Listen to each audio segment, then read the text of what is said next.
So, moving on here, to kind of recap, we finished up last week, last chapter, talking about Andrew Jackson and the Jacksonian era, and a lot of what we were trying to get across, the overarching principles of that chapter. We were taking a look at the United States moving past that first era, that first generation of leaders. You know, you think back when we started with George Washington and the development of the first governments, the first Congress, the first presidencies. We moved through, we talked about Alexander Hamilton and John Adams. We discussed the Jeffersonian era. A lot of what we were discussing last chapter is the emergence of that next wave of leaders. Andrew Jackson, the Jacksonian era, and a lot of that.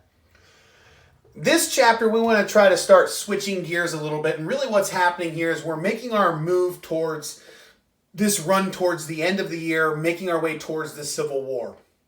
And what we want to look at this chapter is the divide that takes place here in the United States between the North and the South that's ultimately going to lead us down the path to war that ultimately almost tears this country literally in half into two separate countries.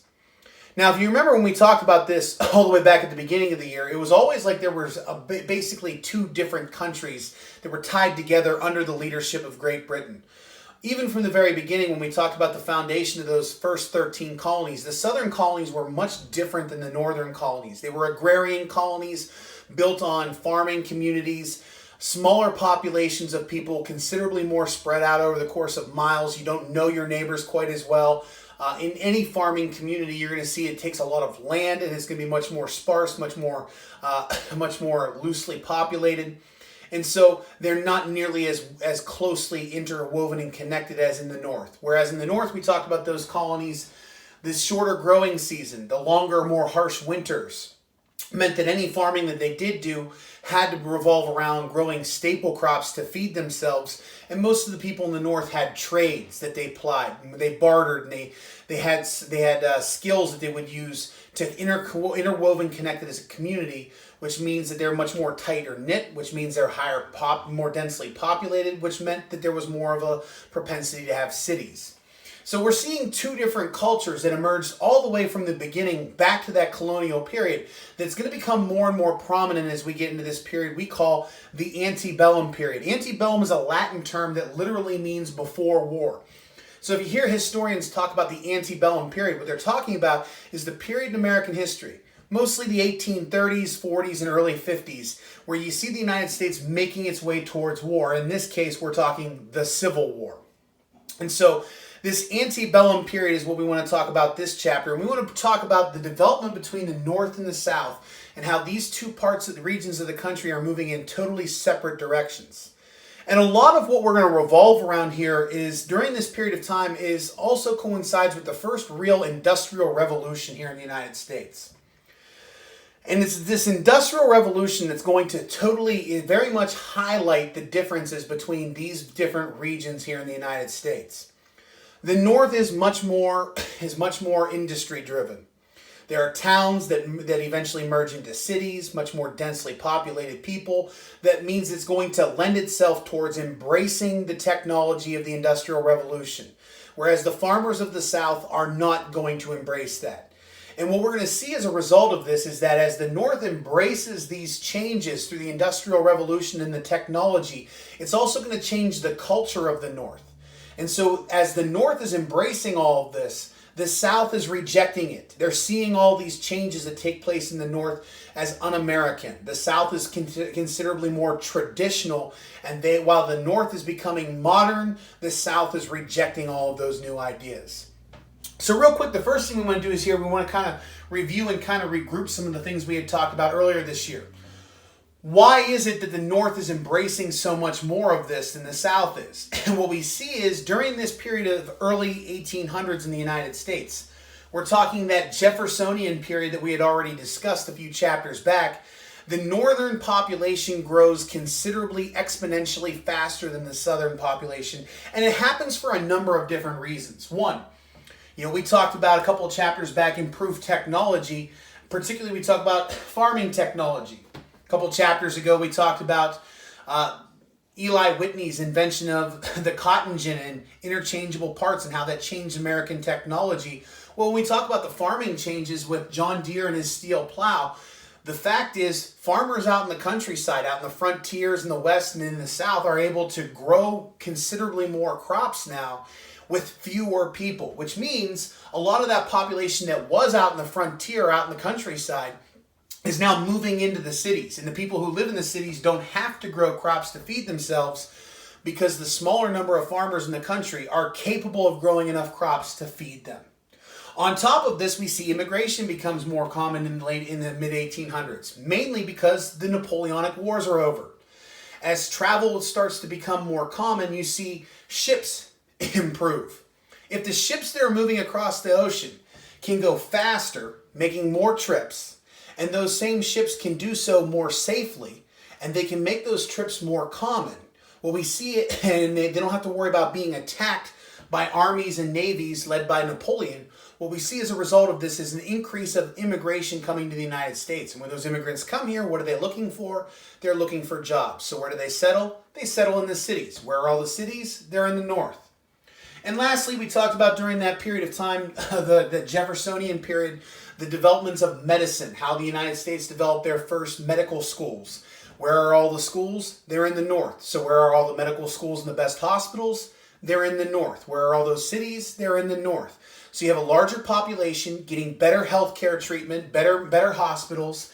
Means people are living longer. When they have babies, those babies are maturing and they're surviving more often, which is fueling that growing society. And so we see a combination of factors lead to a growing population, growing jobs, and growing urban development. And all of this is going to be fueled in the north. So when we take a look at this, not only is it the development of cities and the development of jobs in those factories, we also take a look at various other technological revolutions that take place during this industrial revolution. Transportation. We talked a couple of chapters last chapter, we even kind of touched on it a little bit, the era of good feelings during the Madison years and how we developed the first national roads. In fact, the first turnpike was here in Pennsylvania, and that improves interstate commerce. It's also during the 1830s that we see the first canals, the era of the canals that are developed. The number one priority of the canals was to improve the ability to use waterways and the ability of water power to transport goods over land. The biggest transportation, biggest development here was the development of the Erie Canal in upstate New York. The Erie Canal is going to revolutionize not only the way that we transport goods, building a canal from the Lake Erie around Buffalo and connecting it through upstate New York all the way across the state to New York City and the Hudson River. Not only is it an engineering feat, but it also transforms the economy as well as culture here in the United States. Because of the development of the Erie Canal, for the first time, you could use waterways to transport goods from Illinois, Indiana, Ohio, parts of Pennsylvania, all through upstate New York. And what we see as a result of this is that inland water connection from Chicago to New York makes New York City the primary harbor, port city in the United States, surpassing New Orleans as a result of this. And so as that creates all of that trade and commerce, it creates jobs, it attracts more people, and as more people come there, the state of New York becomes considerably more diverse. But perhaps nothing had a larger impact on America than the development of trains.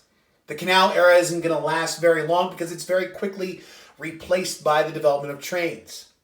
Trains were faster and they were cheaper than canals, and they were easier to put up. And since the trains were cheaper than the canals, individual entrepreneurs were capable of starting massive businesses that could fund those railroads, and they could connect towns throughout the country.